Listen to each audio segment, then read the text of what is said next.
Good news para ni sa mga tao nga angay makahibalo o makadungog bahin sa pulong. So, kung ako ni siyang gamitan ako og libro nga bahin sa sinulat ni Juan. So, kanang sinulat ni Juan bahin sa kang Kristo ug ang Ginoo. So, unsaon man nila nga masabtan nila aron sa ilahang kaugalingon nga naa sila'y makwaan o panabot sa ilahang kaugalingon. Kaya na may mga tao nga ang ilang pagbasa mao na siya, pero ang problema lang yun sa nila pagsabot o pagtukib sa ilahang kaugalingon. So sa Juan 1, sa kapitulo 1 paingon sa 14. Sa wala pa'y nabuhat bisan unsa ang pulong diha na. Ang pulong uban sa Dios. O ang pulong Dios. So ang ilang pag-expect niya ni kay ang pulong uban sa Dios o ang pulong Dios. Mo gina ang ilahang makuan og panabot. Apan unsaon man nila nga ang tanan nga mga pulong naguban, apan dili nimo matawag ang tanan mga pulong Dios. Mo na siyang pinaka-importante. Usa na siya ka pulong, ang pulong nga Dios. So kinahanglan nga naa nay makuan og panabot. Sukad pas gayud sa sinugdan ang pulong uban sa Dios. Pinaagi kaniya gibuhat sa Dios ang tanang ug walay bisan usa sa tanan nga nabuhat nga dili pinaagi kaniya. Diha sa pulong ang kinabuhi ug ang maong kinabuhi mao ang kahayag sa mga tao. Ang kahayag nagdanag diha sa kangitngit ug wala makabuntog niini ang kangitngit. Ang Dios nagpadala og usa ka tawo nga ginganlan Juan aron pagsaksi ngadto sa mga tawo mahitungod sa maong kahayag aron ang tanan makadungog sa mensahe ug mutuo.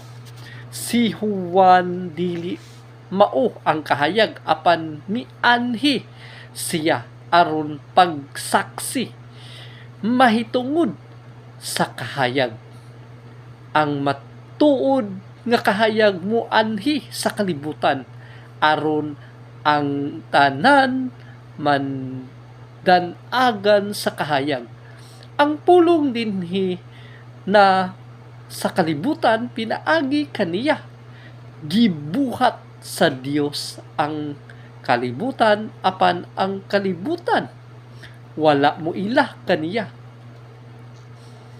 Mianhi siya sa iyang kaugalingon katawhan apan wala sila mudawat kaniya. Apan kadtong midawat ug misalig kaniya gihatagan niya sa katungod nga mahimong mga anak sa Dios. So mga anak sa Dios gi-create sa Dios aron matawag siya og anak sa Dios nga pinili niya. Nahimo silang mga anak sa Dios dili sa tawhanong paagi o pagbuot. Ang Dios mismo mao ang naghimo kanila iyang mga anak. So gi-create sa Dios. Og ang pulong mo nang giingon dayon, ug ang pulong nahimong tao mipuyo uban kanamo, puno sa grasya ug kamatuoran. Nakita namo ang iyang himaya, ang himaya nga iyang nadawat ingon nga bugtong anak sa amahan. So mo gini lang subayon o sutaon para sa ilahang kaugalingon. So nganong giingon man dinhi sa ilang pagkuha og panabot para dili sila kung sa gitawag pa dili sila malipat. Kay kada pa lamang ingon nga gibuhat sa Dios nga anak. So muna ang pinaka-importante. Ang giingon diha kang propeta Isaiah, gihatag kini nga mensahe sa Ginoo kang propeta Isaiah diha sa kapitulo 7 bersikulo 14. Busa ang Ginoo gayud maoy muhatag kaninyong timaan og kini mao ang usa ka batan-ong dalaga nga manamkon og manganak og usa ka batang lalaki og nganlan siyag Emmanuel. So Hebreo nga pinulungan. So muna siya ang gingon nga ang Dios oban kaniya. So saon man nga makuhaan nilang panabot bahin niya na nga gi-create siya sa Ginoo. So kana pa lamang kinahanglan gyud na masabtan. Apan dinhi gyud ang pinaka-importante nga makuhaan og panabot sa tao. Na tao alang kanato ang usa ka bata. Gihatag kanato ang usa ka anak nga lalaki. Ug siya ang magmando sa tanan ug nganlan siya. So gihatagan lag ngalan. Nganlan siya maalamong magtatambag Dios nga gamhanan, amahan hangtod sa kahangturan, prinsipe sa pakigdait. Ang pangalan gihatag lang sa bata. So dili na nila lalison unsa pa kuan nila nagpanabot kay ang Dios espiritu biya. So munang ang tao kinahanglan gid nga naa siya'y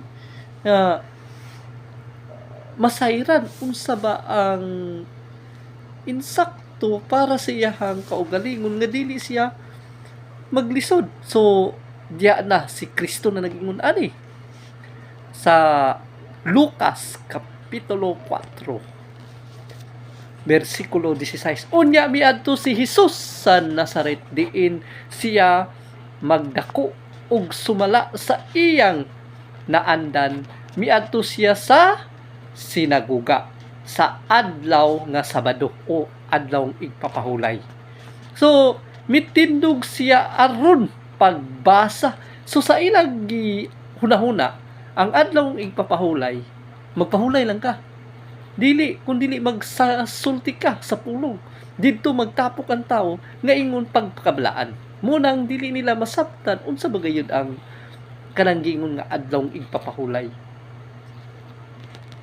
Mitindog siya aron pagbasa sa kasulatan. Og sa ikad 17 og gitunol kaniya ang basahon nga sinulat ni propeta Isaiah.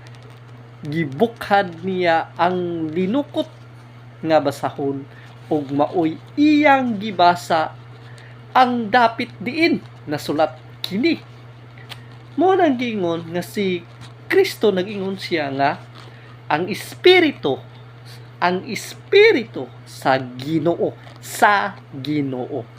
ania kanako. Gidihugan ako niya aron pagsangyaw sa maayong balita ngadto sa mga kabus. Gipadala ako niya aron pagsangyaw sa kagawasan ngadto sa mga binihag ug pagpahiuli sa pananaw sa mga buta, pagpagawas sa mga dinaog-daog ug pagpahibalo sa tuig nga ang Ginoo espiritu na sa Ginoo, ang Ginoo muluwas sa iyang katawhan. Unya gilukot ni Jesus ang basahon, giuli ngadto sa piniyalan, ug milingkod siya. Mitutok kaniya ang tanan nga didto sa sinaguga. Unya miingon siya kanila, natuman karong adlaw kining bahina sa kasulatan sumala sa inyong nadungog. So unsaon man nila nga makakuha sila ana nga panabot nga si Kristo mismo nagpasabot nga ang Espiritu sa Ginoo ania kanako. So mo na ang expected nila, dili siya makuha nila. Unsa ba gayon? Kay giisip nila nga ang Dios nahimong tao. Dili, kundili ang pangalan sa Dios gihatag sa tao aron ipailan niya ang Espiritu sa Dios.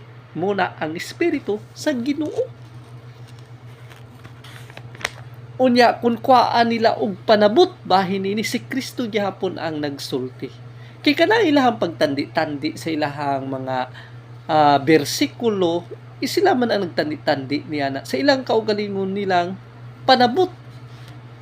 Kunin mo lang siyang subayon unsa bagayon nga ang gipamulong ni Kristo. Kay nagkahiusa sila kay tungod si Kristo gibuhat sa Ginoo. Creation, templo. Og ang Espiritu sa Ginoo nipuyo diha mo nang giingon ang amahan ug ako nagkahiusa. Muna siya ang term niya na gikan sa Greek nga pinulungan. Nga ang ilang pagsabot nga ang amahan ug ang anak usara sa pangalan. So muna siyang dapat masabtan pod. Dili sa ilahang pagkakita sa ilang kaugalingon, imahin ang tao gibuhat sa Ginoo sama sa iyang imahin. So kung kini pa lamang makuhaan nila o panabot,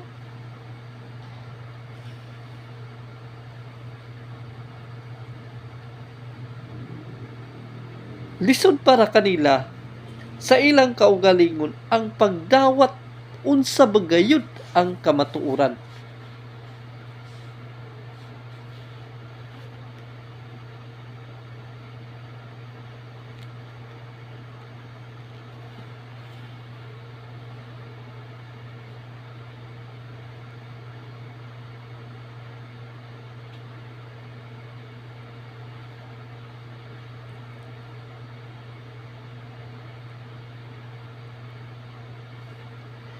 Dinhi sa Juan 17, Kapitulo 17, versikulo 11. Og karon muanha ako kanimo, dili na ako magdugay dinhi sa kalibutan, apan sila magpabilin dinhi. Bala ang amahan, bantayi sila diha sa gahom sa imong ngalan nga imong gihatag kanako, aron sila mausa ingon nga ikaw ug ako usa lamang. Munang ang ilang gi-expect silang kaugalingon nga ang tao ug ang Dios moto tao Dios. Nagkahiusa sila tungod sa ngalan. Kaysa giingon pa amahan, bantayi sila sa imong ngalan nga imong gihatag ngari kanako. Mo gid ang pinaka-importante.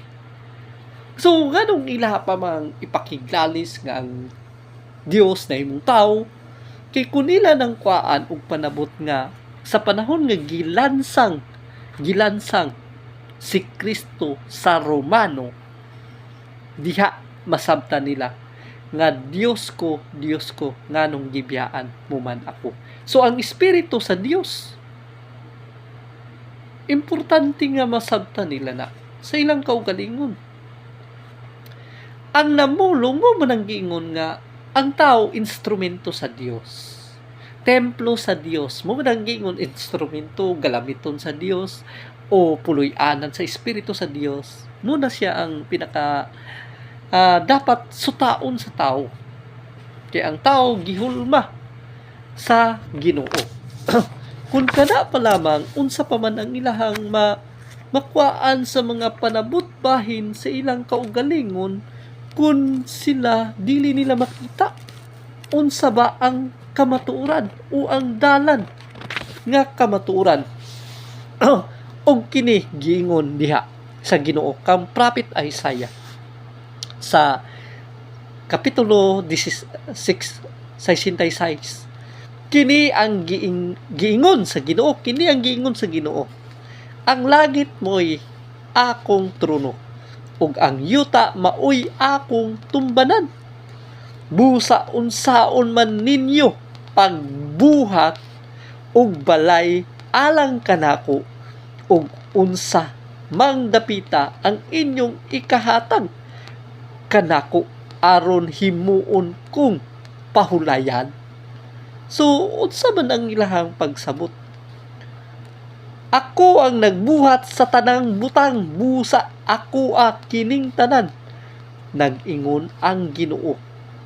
So, unsaon man nga ang tao dili man nila makuha unsa ba ang panabot nga ilahang paggalakon sa ilahang kaugalingon nga dili sila mapakyas. Kay daghan ang naglakaw sa kapakyasan.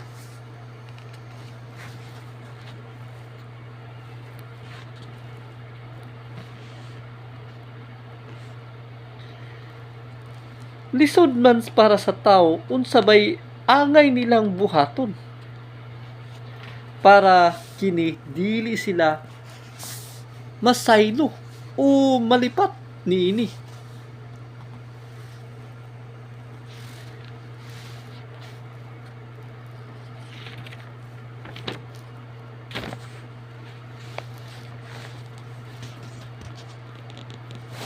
Kung kini ilahang kuan na pong panabot, basa na po sila sa ilahang libro nga Biblia. Ako gibasa lang nako ni para matin-aw sa ilahang kaugalingon. Sa unang Korinto kapitulo 3 bersikulo 16, sa walay duha-duha nasayod kamo templo sa Dios ug nagpuyo diha kaninyo ang espiritu sa Dios. Unaw-naon nila na dinhi namulong nga espiritu sa Dios.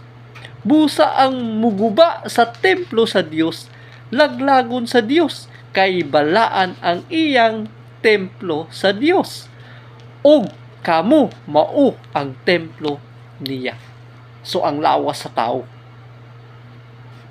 So unsaon man kung nila nang kuaan ug panabot sa ilahang kaugalingon, unsaon nila nga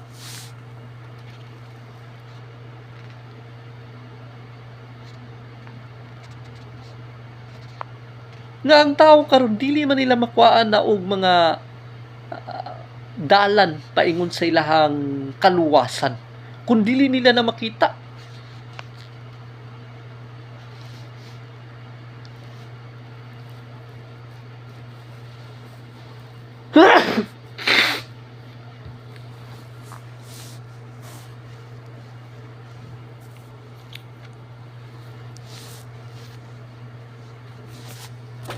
Kung nilang kuaan og panabot sa unang Korinto kapitulo 6 bersikulo 19, wala ba kamo masayod nga ang inyong lawas mao ang templo sa Espiritu Santo nga nagpuyo diha kaninyo o nga gihatag sa Dios kaninyo? Dili ba kamo ang tag-iya sa inyong kaugalingon kundi ang Dios? Gipalit na kamo di niya busa gamita ang inyong lawas alang sa himaya sa Dios.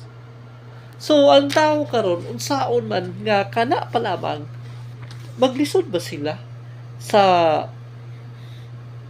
ilang kaugalingon nga angay nilang pagasundon, pagabuhaton, pagatiman-an nila kay ang tao tungod sa kakulang sa kahibalo moingon sila nga kami ang tinuod nga nagsulti sa bala ang kasulatan, pero usara gyud ang wala pa nila makita sa ilang kaugalingon. Mao kana, kung sigurado na ba sila sa ilang kaugalingon nga sila nakadawat sa espiritu sa Ginoo. Kay ang tao karon dili nila masabtana ang balaang espiritu sa Dios. Mo kana ang mukunsad lukaton kaniya diha sa imong pagkamakasasala. Kay tungod ang imong gibuhat mao man ang pagpangayo sa pasaylo. Giandam nimo ang imong dalan para sa Ginoo. So saon man sa sa karon nga ang tao nagapili man siyang kaugalingon unsa ang iyang gituuhan. So bisan asa nga mga pamulong sa mga tao apan usara ka libro ang ilang ginahawiran. Lumba sila og angkon sa ilang kaugalingon apan unsaon nila nga matukib nila para lang na sa ilang kaugalingon, dili para sa laing tao. Unahon yun ang imong kaugalingon nga masayod ka sa insakto. Daghan ang magsulti nga dili na mao kini ang insakto. Ang insakto kung nakadawat ka sa balaang espiritu, kay ang Dios espiritu, ug makahibalo ka unsa ang kamatuoran gikan gayud sa Dios, nga ang Dios magpaila na og insakto sa imong kaugalingon. So mo nang giingon diha sa Ginoo kang propeta Joel sa kapitulo 2 bersikulo 28, unya ibubo ko ang akong espiritu sa tanan katawhan. Kung kuha nila ng panabot. So, kada pa lang, naghahatag na siya og mga giya. Unsa ang tao nga naglakaw sa insakto ug nakasabot sa pulong sa Ginoo. Kay hantod siyang kinabuhi kana, iya ka ng pagadadon sa pagkatapos diri sa kalibutan. Mo kana ang tao naglalis sila o nagkabingkil sila tungod lamang sa pulong sa Dios. Kung sa akong kaugalingon wala ko'y ikapasigarbo sa akong kaugalingon, ang Dios ra ang makapasigarbo sa iyang mga buhat. Ang Dios ra ang makapasigarbo sa iyang kamatuoran. Kay moingon ko, ako pinakamaayo, pinakabatid sa kasulatan. So, moingon ko, grabe ka bakak sa akong kaugalingon. Kay ang tao nga nakaila sa Dios, be humble in yourself. So, may pakaubos ka sa imong kaugalingon. Kay ang Dios lamang ang makapanghinambog sa iyang kamatuoran. Dili ang imong kaugalingon nga moingon ka, nakasabot ko, nakahibalo ko. Kini, gibasa ko lang kini, ingon nga makuha ninyo sa inyong kaugalingon unsa ang dalan sa kamatuoran para kamo maluwas. Kay dili kini padaghanay, kundili sa mga tao lamang ang nasayod nini og mulahutay. So mo nang wala nila masabtan kung kini pa lamang kanang gitawag og pagkatao usab sa espiritu o gigamit sa uban pod born again in the spirit. So kana siya unsa man ang ilahang makwaan og panabot bahin yana. Diri tagaan na pud nako sa Old Testament kang prophet Ezekiel. So, si Prophet Ezekiel gisultian sa Ginoo. Ang Ginoo mismo nagsulti kaniya, dili tao. Unya si Prophet Ezekiel iyang gisulat kini. Og kini mao kaning giingon sa Ginoo. sa kapitulo 36 bersikulo 26, 25, 26 ug 27. Sa 25, bubuan ko kamo limpyong tubig ug malimpyo kamo sa tanan ninyong kahugawan lakip sa inyong pagsimbas mga Diyos. So, kanang bautismo nga tubig, muna siya una, bautismo sa tubig.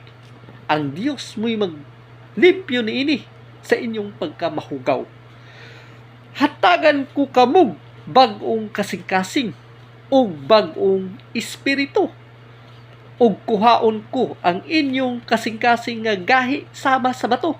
O ilisan ko kinig kasing-kasing nga masinugtanon. 27. Ihatag ko kaninyo ang akong espiritu, iyahang espiritu ihatag. O himuon ko kamong masinugtanon sa akong mga gimbutan ug mga lagda. Adto na kamo magpuyo sa yuta nga gihatag ko kaninyo.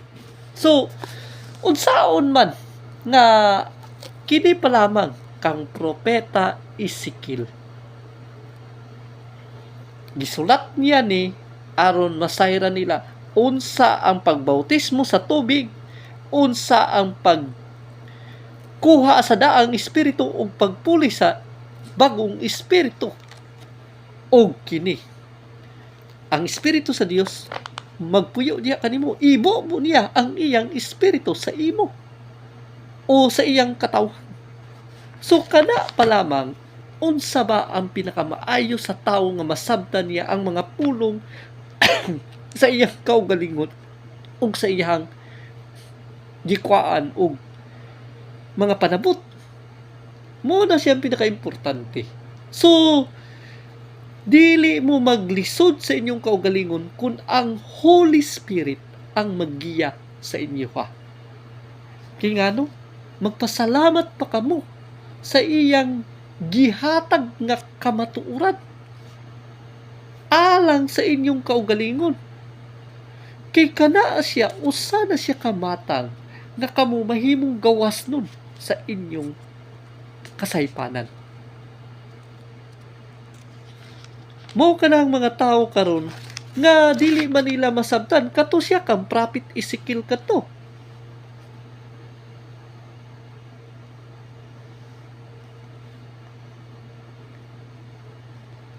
Og kini sa kang Juan na kani nga sinulat. Sa Juan kapitulo 3 bersikulo 5, si Jesus mitubag, sultihan ko ikaw. Walay makasulod sa gingharian sa Dios, gawas kun matawo siya pinaagi sa tubig o sa espiritu. Sumutong dito sa kang prophet Ezekiel, nga gisaysay na daan, nga bubuan ka sa tubig ang Dios mismo. Limpyuhan kaniya sa pagkamahugaw. O kuhaon ang imong daang espiritu o pulihag bagong espiritu. So mo ni siya. Ang gianak sa tao, tao usab.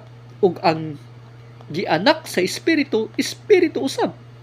Ayaw ikahibulong nga ako nag-ingon kanimo nga kinahanglan magpakatawo kamo pag-usab. Kunin yung kwaan, unsa ang timailhan bahin sa bag-o niini. Ang hangin muhuros bisan asa kini buot mo padulong. Madungog mo ang paghaguros niini apan wala ka mahibalo diin kini gikan o asa kini padulong. Sama usab niini ang tanan nga mataw pinaagi sa espiritu. Muna siya ang wala nila. Pinaagi nga mataw sa espiritu. So, kanagid siya ang pinaka-importante sa tao. Kay ang tao gayon, dili nila makwaan unsa ba gayon ang insakto nga angay nga pagabuhaton. Ang tao karon dili nila makuan kay dili kini siya pahambugay sa imong kaugalingon kung unsa ang imong gieskwilahan nga pagkaskalar o pagtuon anang Biblia, kay ang Ginoo mutudlo bisan dili ka makabasa o dili ka kamaumo sulat. Ang Ginoo motudlo kanimo unsaon nga masabtan nimo ang iyang mga pulong. So kana pa lamang unsa ba?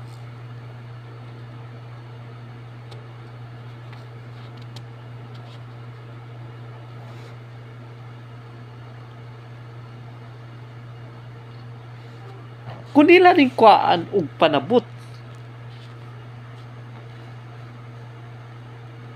So kung kana pa lamang kinsa pa man ang angay nga makasuta niini, bahin niini,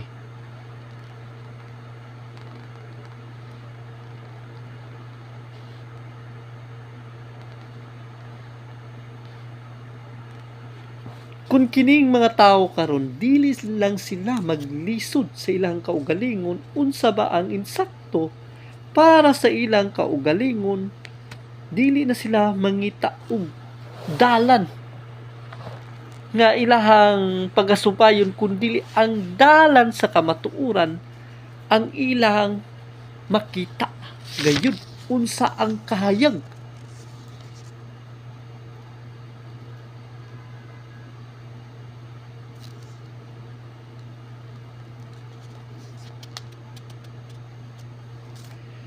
Kung kini ilahang kuan og panabot, aron dili sila mag kalisod.